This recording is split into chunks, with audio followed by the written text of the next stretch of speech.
ज्ञानी व्यक्ति घमंडी भी हो सकता है, अहंकारी भी हो सकता है, लेकिन जिसके अंदर प्रेम है, श्रद्धा है भगवान के प्रति, उसके अंदर अहंकार नहीं होगा। अरे पोथी पढ़ी पढ़ी जग मुआ, पंडित भयान को। पोथी पढ़ी पढ़ी जग मुआ, पंडित भयान को। ढाई आखर प्रेम का, पढ़े सो पंडित होए कबीरा, पढ़े सो पंडित होए। कबीर दास जी कहते हैं कि पोथी को पढ़ पढ़ करके पता नहीं कितने लोग मर गए, दुनिया को छोड़कर चले गए। पता नहीं कितनी पोथियां पढ़े, कितनी किताबें पढ़े, लेकिन कोई भी व्यक्ति, कोई भी लोग पंडित नहीं हो पाए, अर्थात कोई भी लोग विद्वान नहीं हो पाए। कबीर दास जी कहते हैं कि कोई पोथी पढ़ करके विद्वान नहीं हो सकता है। विद्वान तो वो हो सकता है जो प्रेम के ढाई अक्षर को जान लिया, अर्थात प्रेम क्या होता है उसके बारे में अगर जान लिया तो वही सबसे बड़ा पंडित है, वही सबसे बड़ा विद्वान है। क्योंकि ईश्वर तक, भगवान तक आप प्रेम के द्वारा पहुंच सकते हैं, न कि ज्ञान के द्वारा। आपके अंदर सच्ची श्रद्धा होनी चाहिए, भगवान के लिए सच्ची श्रद्धा होनी चाहिए। ज्ञान से भगवान प्रभावित नहीं होंगे। आपको अगर भगवान को अगर पाना चाहते हैं भगवान को, तो आप के अंदर श्रद्धा होनी चाहिए, सच्चा प्रेम होना चाहिए। ज्ञान उतना मायने नहीं रखता। अगर ज्ञान नहीं होता सब कुछ, तो रावण बहुत विद्वान था, विद्वान था रावण, लेकिन उसके अंदर अहंकार था।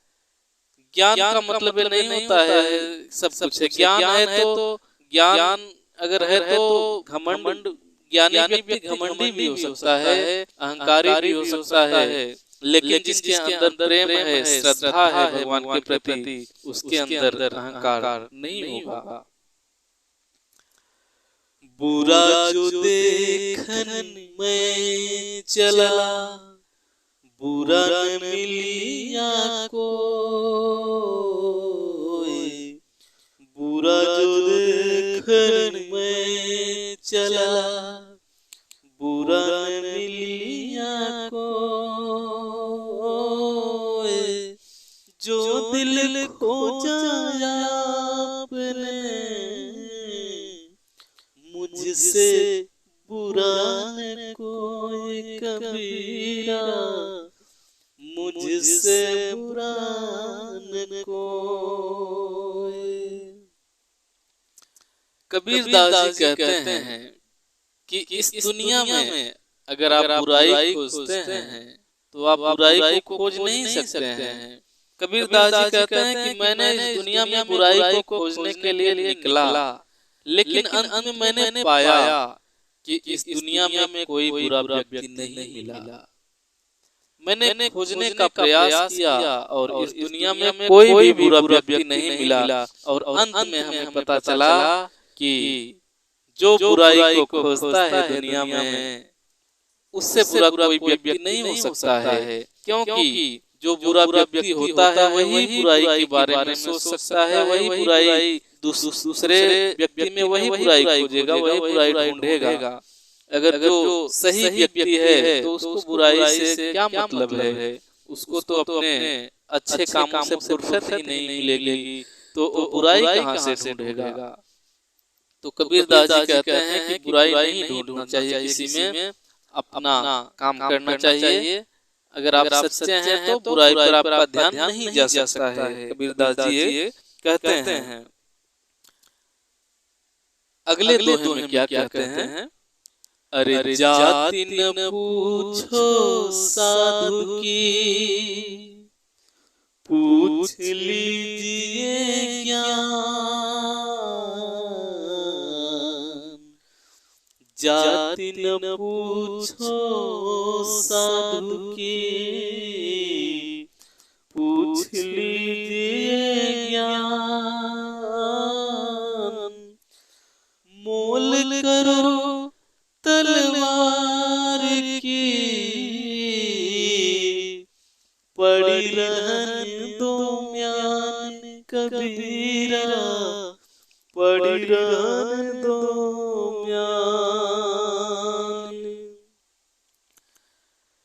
कबीरदास जी कहते हैं, कबीरदास जी कहते हैं कि अगर कोई विद्वान है, कोई पंडित है, कोई महात्मा है, आपके घर कोई महात्मा आ गया है, तो उसकी जाति क्यों पूछते हो? जाति नहीं पूछनी चाहिए। जाति में क्या रखा है? आपको उससे तो ज्ञान लेना है, ज्ञान की बातें करनी है। जाति पूछने से क्या मतलब है? जाति से क्या लेना देना है?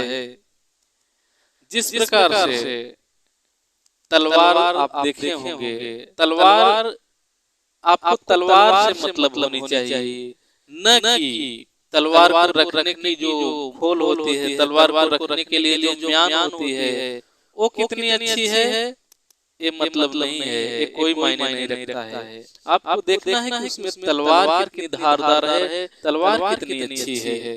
उसी प्रकार से कोई व्यक्ति किसी भी जाति, किसी भी बिरादरी का है, उससे मतलब नहीं होना चाहिए। आपको तो ये देखना चाहिए कि इसके अंदर कितना ज्ञान है। हमको तो ज्ञान से मतलब है, न कि किसी जाति से, न किसी जाति पाति से मतलब है। हमें सिर्फ ज्ञान से ग्रहण करना है, चाहे वो जिस जाति का हो, जाति से मतलब नहीं है।